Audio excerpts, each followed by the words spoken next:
कळेलच लवकर. पण आई, आज अजून एक खूप छान गोष्ट घडली आहे. काय ग? मला जॉब मिळाला. ज्योती, अगं काय सांगतेस? देवा, तुझे खूप खूप खूप आभार आहेत. तुझं लक्ष आहे बाबा आमच्याकडे. ज्योती ज्योती, अगं किती आनंदाची बातमी सांगितलीस बाळा. खरं तर कुठलं काम कमीपणाचं नसतं, पण तू रिक्षा चालवायचीस ना, वाईट वाटायचं ग. असं वाटायचं आपली एवढी हुशार मुलगी आणि रिक्षा चालवते. पण आता माझी मुलगी अशा छान ऑफिस मध्ये काम करणार, नोकरी करणार. माझी ज्योती आता तिच्या भावाचा खाकी शर्ट नाही घालणार, छान सुंदर साडी नेसून जाणार आणि गळ्यात काय ते आयडी कार्ड घालणार आणि स्वतःच्या केबिन मध्ये काम करणार. मग लोक त्यांच्या कामाच्या फायली घेऊन तुझ्याकडे येणार. तुझ्या हाताखाली कामगार असणार नाही का? आणि मग लोक आदराने म्हणणार, मॅडम मॅडम.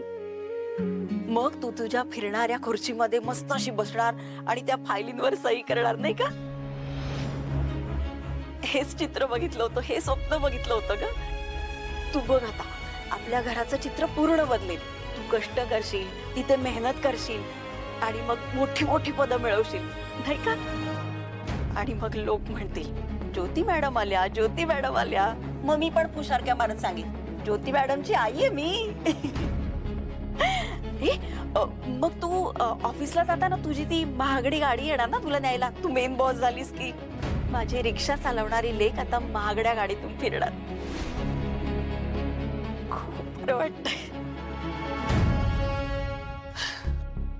किती खुश आहे आई. आता आईला जर खरं सांगितलं तर तिला वाईट वाटेल. जाऊ दे, नंतर बघू काय करायचं ते. आणि तसे तिला कुठे कळणार आहे की आपण कुठे काम करतोय. त्यामुळे जर तिला ह्या विचाराने आनंद मिळत असेल तर सध्यापुरतं असू दे ज्योती. आई सॉरी, मी तुला खरं काय आहे ते सांगत नाहीये आत्ताच. पण मी तुला वचन देते, एक दिवस तुझे स्वप्न मी नक्की पूर्ण करीन. अगं विचार काय करतेस? थांब जरा.